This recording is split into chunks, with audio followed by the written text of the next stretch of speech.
Mi nombre es Juan José Patiño Chalarca. El objetivo de este video es dar a conocer o explicar cómo se ha encontrado financieramente la compañía del Corral durante 4 periodos analizados: 2016, 17, 18 y 19.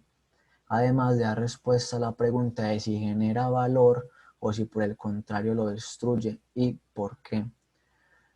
Para empezar a hablar, es importante ver un poco de historia y vemos que el primer local del Corral fue inaugurado en el año 1983 en la ciudad de Bogotá, empezando como un restaurante de comida casual con un rasgo característico en su estilo, y es que es una combinación entre lo pop y lo retro, con el fin de cautivar a las personas e invitarlas a que consuman sus productos. Actualmente cuentan con 217 locales repartidos por los diferentes departamentos del país, al igual que cuentan con algunos locales en otros países. Fue comprado por Nutresa y ahora hace parte de este grupo empresarial. Pasando a la parte de las estrategias, analicé esto desde las fuerzas de Porta.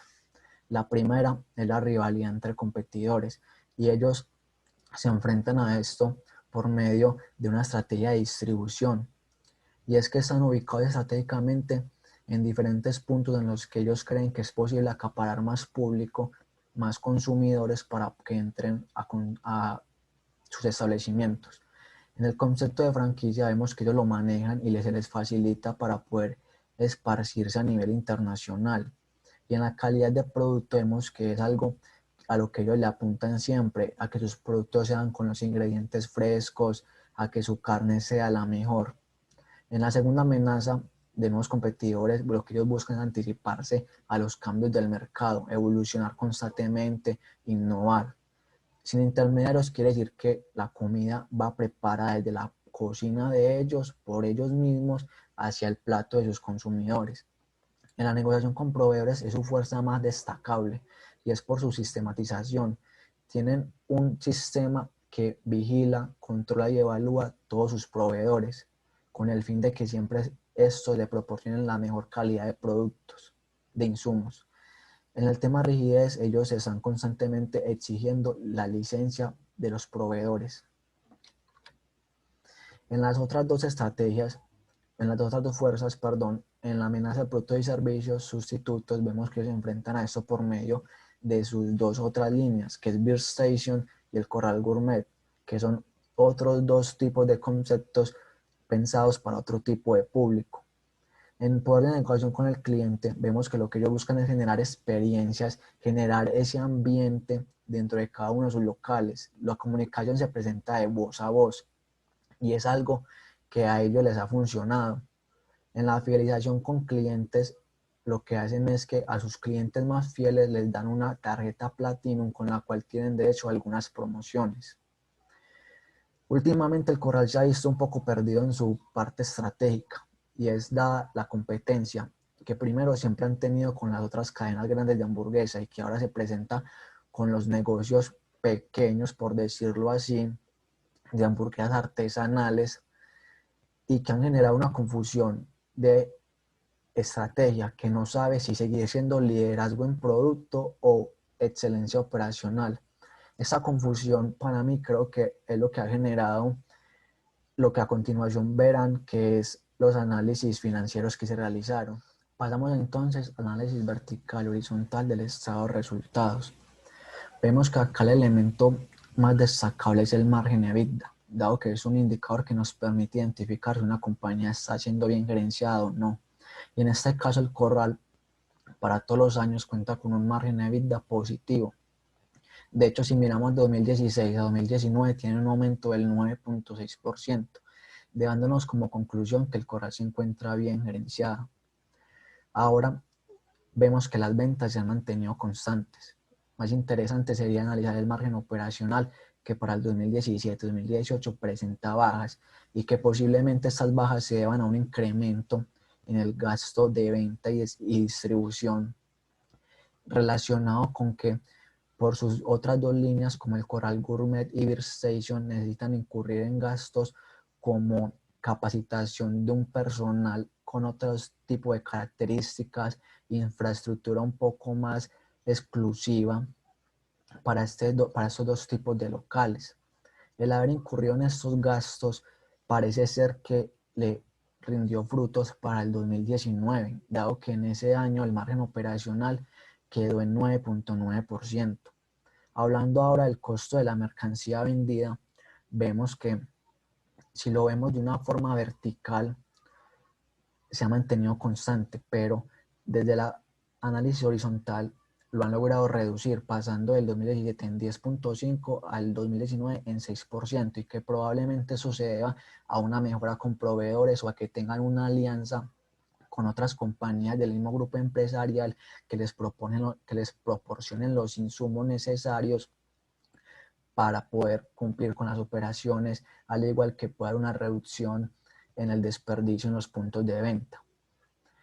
Si vemos ahora el margen antes de impuestos para el 2017-2018 es negativo y se debe claramente a una utilidad antes de impuestos negativa, lo que a su vez dejará como resultado una utilidad neta también negativa, al igual que un margen neto negativo.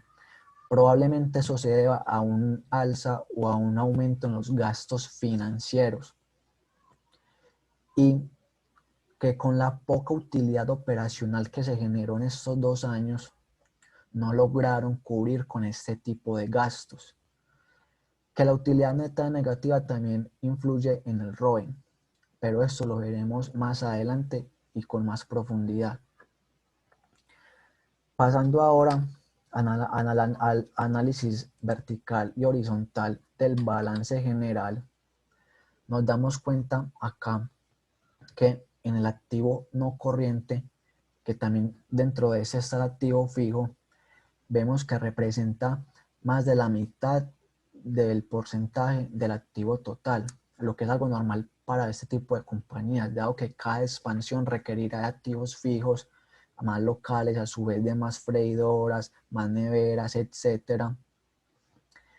Pero realmente acá lo inusual, lo raro es que si vemos el activo no corriente del balance general, vemos que para el 2019 tuvo un aumento del 312%, algo muy particular y que me llamó la atención, a lo cual pues me dirigí al balance general y me di cuenta de lo que hacía subir esta cuenta eran los otros activos no corrientes. Que dada la información que tengo, pues no me es posible como decir algo en concreto de que sean estos. Supongo yo que pueden ser inversiones en títulos valores.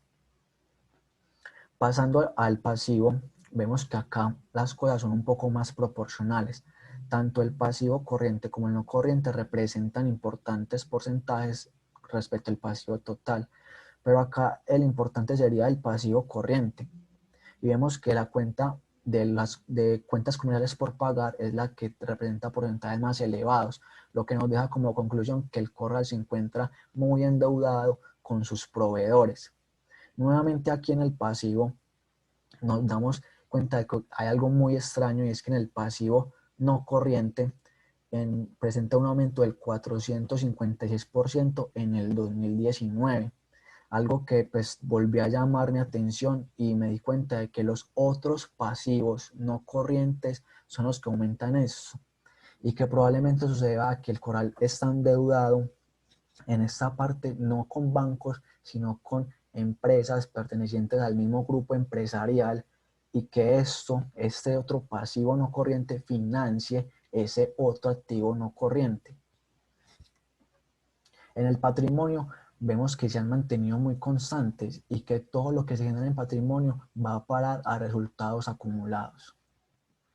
Hablábamos ahora entonces del capital de trabajo neto operativo, y vemos que prácticamente, exceptuando el 2016, en los otros periodos analizados, los proveedores son los que están financiando el working capital del Corral, y por consiguiente en la productividad de este mismo vemos que son demasiado eficientes, y que probablemente esto se deba a que, como lo expliqué ahora, tengan unas muy buenas relaciones con sus proveedores, lleven años negociando con ellos, o que posiblemente tengan una alianza con los otros miembros del grupo empresarial, y esto les permita apalancarse totalmente de ellos.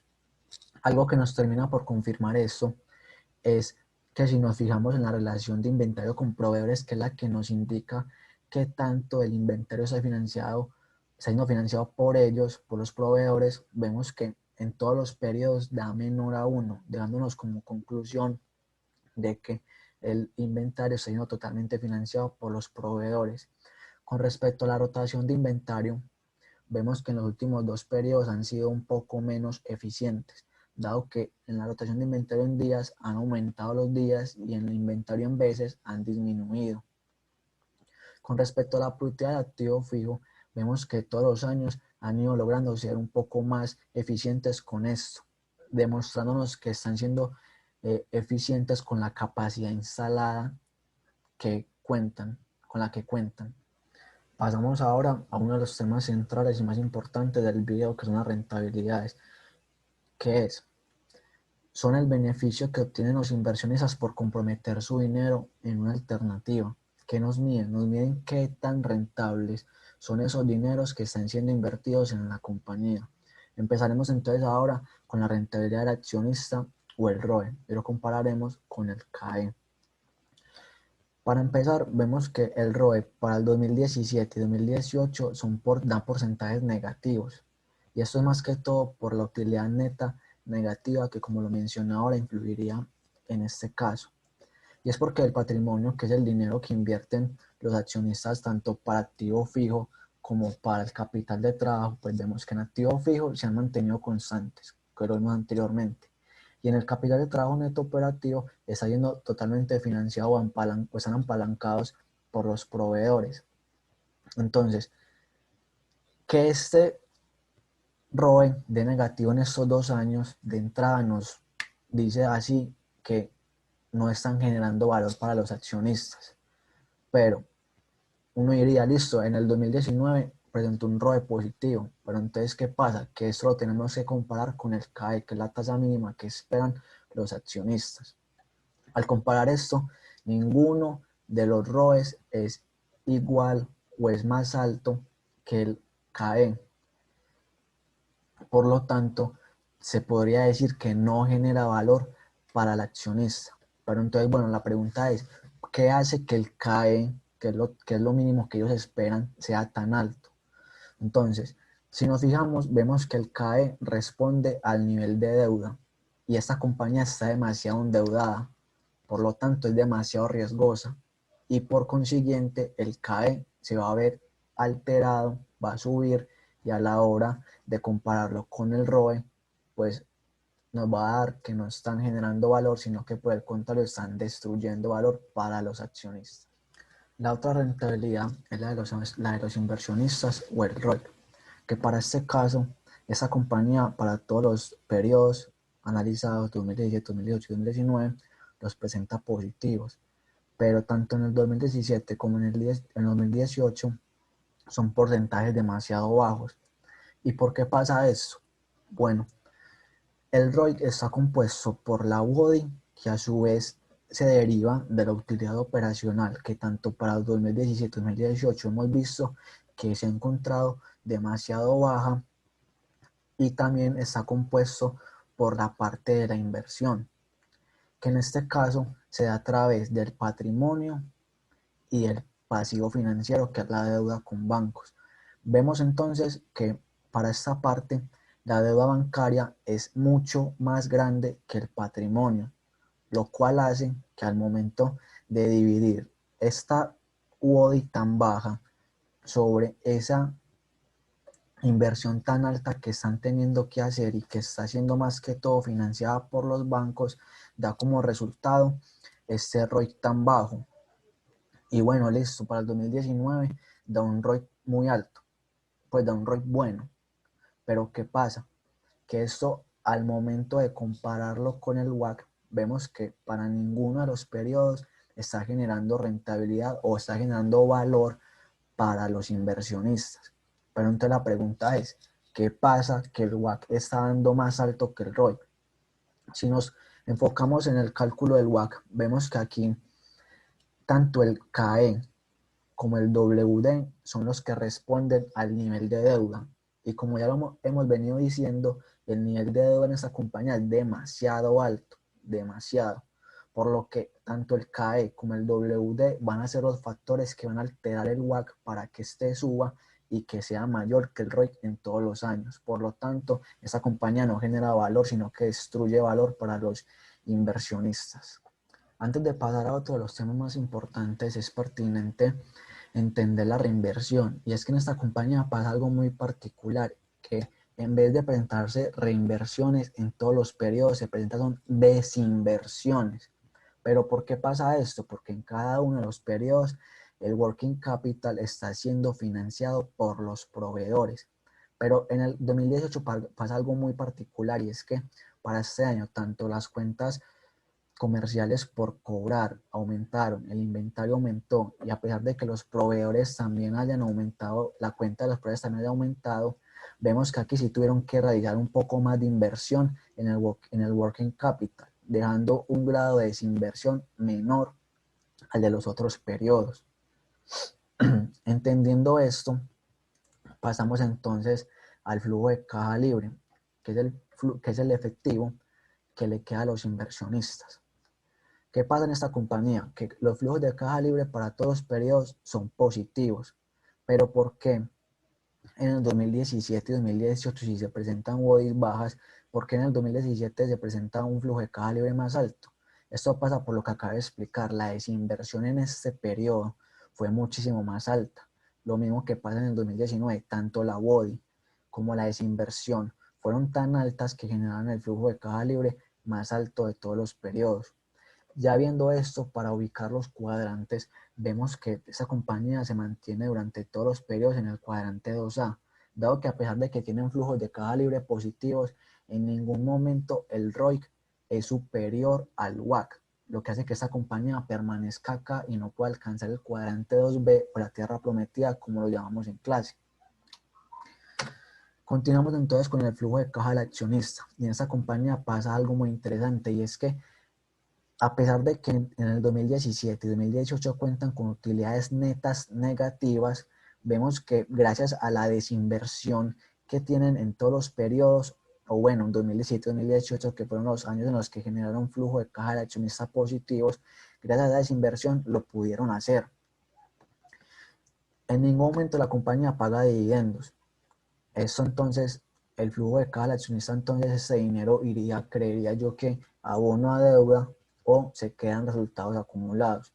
Pasando ya entonces a analizar esto en las gráficas, vemos que el 2017 se ubica en el cuadrante 1, dado que tiene un ROE negativo pero un flujo positivo. En el 2018 se ubica en el cuadrante 4, o como lo llamamos en clase, el infierno. Y en el último año se ubica en el cuadrante 2A. El ROE en ningún momento es más alto que el KE, por lo que hace que esta compañía nunca alcance el cuadrante 2B.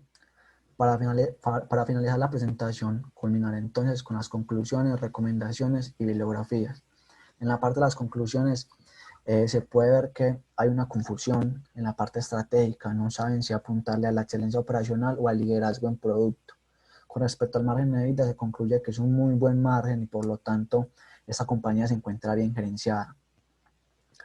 En la eficiencia en el capital de trabajo neto operativo se concluye que definitivamente está siendo totalmente apalancado por los proveedores.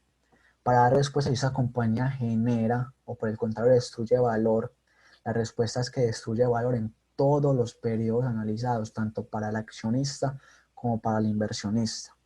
En los flujos de caja vemos que son posibles gracias a la desinversión tan alta que tienen en todos los periodos. Y el 2019 se concluye como que fue su periodo o su año más exitoso o mejor en esta compañía. En la parte ya de las recomendaciones, la primera recomendación que yo hago es que se replanteen su propósito. Bueno, listo, si elegimos ser excelencia operacional, que ese sea nuestro propósito. Si decimos ser liderazgo en producto, que ese sea nuestro propósito. Ya que teniendo esto claro, va a ser mucho más fácil poder mejorar la parte financiera, ya que la estrategia va de la mano con la parte financiera. Ya podemos decir entonces, con ese propósito ya planteado, si bueno, podemos seguir siendo eficientes en gastos, podemos seguir siendo eficientes en activos, o por el contrario no podemos. Si en esta parte también recomiendo que sigan siendo eficientes con el capital de trabajo neto operativo, que eso lo llevan muy bien. En la utilidad neta, pues que la sigan manteniendo positiva, así como en el 2019, que la sigan manteniendo positiva y que pues obviamente eso va de la mano con que aumenten las ventas, con que se reduzcan los costos, se reduzcan los gastos. Y la última recomendación es que vayan pagando en la medida de lo posible la deuda que tienen con los bancos. Para finalizar, entonces se muestran las bibliografías que fueron las fuentes de donde me basé para sacar la información necesaria para poder hacer la presentación, bases de datos, páginas donde sacaron muchos datos para realizar varios cálculos y muchas gracias por la atención prestada y espero que les guste la presentación.